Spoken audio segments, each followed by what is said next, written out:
3 pemuda ditemukan tewas bersimbah darah di dalam ruang kelas sekolah di Sungai Andai, Kecamatan Banjarmasin Utara, Kalimantan Selatan, Minggu 29 Juni 2025. Korban bernama Muhammad Fadil 18 tahun, Muhammad Rizaldi 22 tahun, dan Muhammad Reno 17 tahun.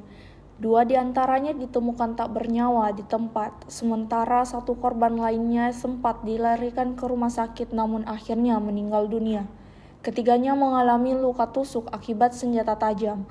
Pelaku berinisial SL diamankan pihak kepolisian. Berdasarkan penyelidikan awal, pelaku dan korban sempat minum minuman keras sebelum terlibat cekcok yang berujung maut. Kasat Reskrim Polresta Banjarmasin AKP RL Sepa membenarkan adanya tragedi tersebut. Ia mengatakan Kasat Reskrim masih mendalami motif pembunuhan dan mencari barang bukti. Ketua RT setempat, Iwan, membenarkan adanya laporan perkelahian yang diterima warga sekitar pukul 2.30 waktu Indonesia Tengah. Warga yang tiba di lokasi menemukan ruang kelas dalam kondisi mengerikan, dengan darah berceceran di lantai dan dinding. Selain itu, ditemukan sisa plastik minuman keras serta bekas lem Aibon di sekitar lokasi. Warga pun mengecam penggunaan area sekolah sebagai tempat pesta miras yang berujung pada tindakan kekerasan. Salah satu warga yang tidak ingin disebut namanya mengatakan setiap malam Sabtu dan Minggu sekolah itu memang ramai namun tidak tahu asal mereka.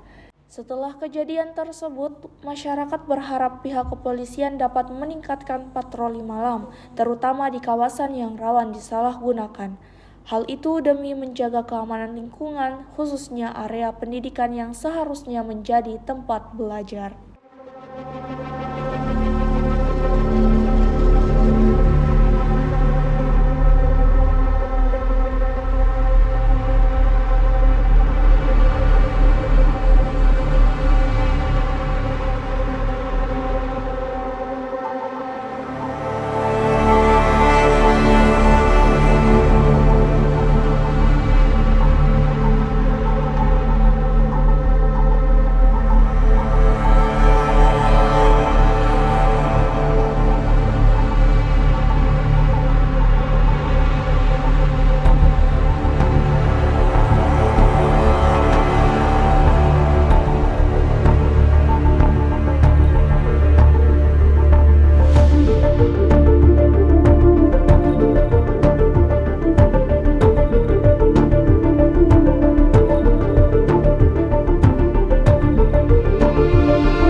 Download Tribun X sekarang, menghadirkan lokal menjadi Indonesia.